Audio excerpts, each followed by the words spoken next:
A charity worker from Lancashire has been to Pakistan to see how volunteers and funding from the northwest is helping those affected by the floods.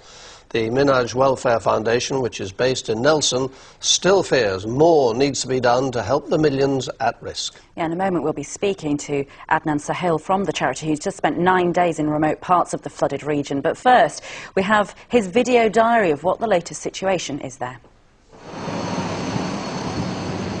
We're heading north towards Nowshera, where we have 47 families. That's about 500 people there. There's about 20 to 30 different volunteers of Minhaj Welfare Foundation. We're actually going to the relief camp area to visit these people and to see what they are actually going through at this present moment of time. There's problems with food, there's problems with water, there's problems with shelter as well. You can see right at this present moment of time, houses are destroyed. They tell me that at least 10 feet of water has risen in some parts, and it's even extended to 15 to 20 feet. Beside me you see people living on the roads as well. People don't have nothing at all to do.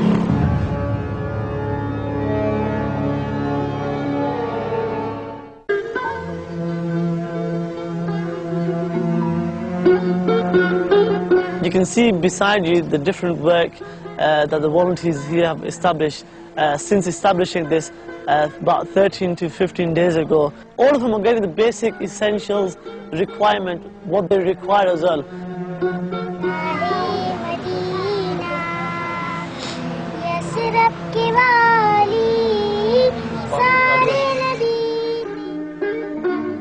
Cholera is a big problem here in many relief camps as well. And this child here, he's got a problem with his heart. Heart problem, and the doctor is checking him up as well. This is clean water. This water tank is also provided to those affected in this relief camp.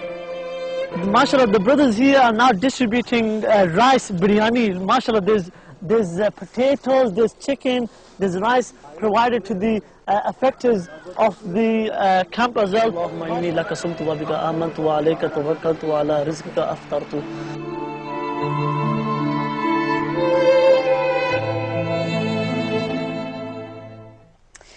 Adnan is here with us. Just tell us of some of the stories that you heard when you were out there. The first day was quite shocking for me. We just landed at the Islamabad airport and we travelled about 45 hours to Nowshera. And as soon as we got to the relief camp as well, I spoke to some of the victims. One woman, she told us she lost her husband. 3 of her children had been lost in the flooding. She was only there with her daughter-in-law as well. And she was just crying and crying because she was trying to look for her children as well. She had lost hope as well because time had just passed and it was like 14 to 15 days. She couldn't find her children as well. Stories like this just set us back as well because we actually didn't know the vast level of destruction that the flood actually caused. And you were saying that earlier that some people had to leave their houses when they were cooking and the floods came and then they couldn't go back for their children. Tell us some of the other stories. Yeah, one woman, she said that she was cooking and then all of a sudden the flood had actually hit their house as well and they just had left everything. And when I mean everything, they actually had left their children there as well. They went outside the flood area to a dry area, and then the father went back to collect his children. So when he went to collect his children on the boat, he tried to get hold of 1 or 2 of the children, but they just slipped away from his hands and they just drowned into the water as well. And of course, in situations like that, disease sets in, particularly with children, doesn't it? And the crops are absolutely ruined, gone forever, and animals too, starving to death. Yeah, it's just not human beings, it's animals, crops, everything is basically dying out now as well.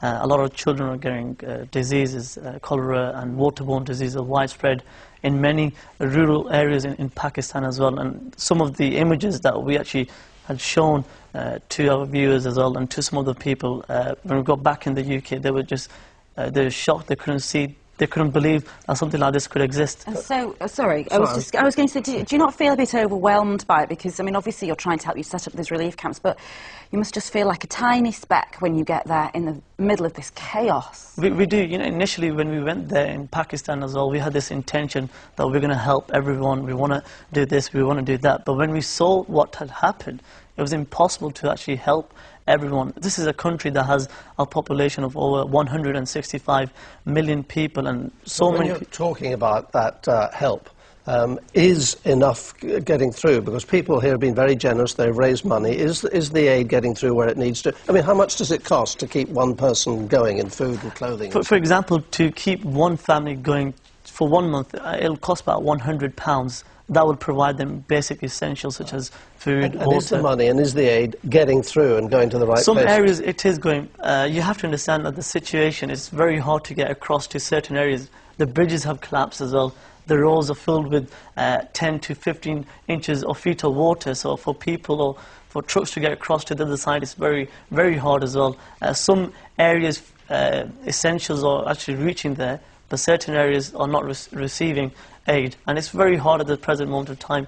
People have to sit in the heat, 42 to 43 degrees of heat hitting on them while starving, and the smell, actually you can imagine the situation there at this present moment of time. It's given us a real insight. It does. It gave me a real insight as well to what's actually happening. Thank you so much for coming in and telling us about it. Adnan Suhail, thank you.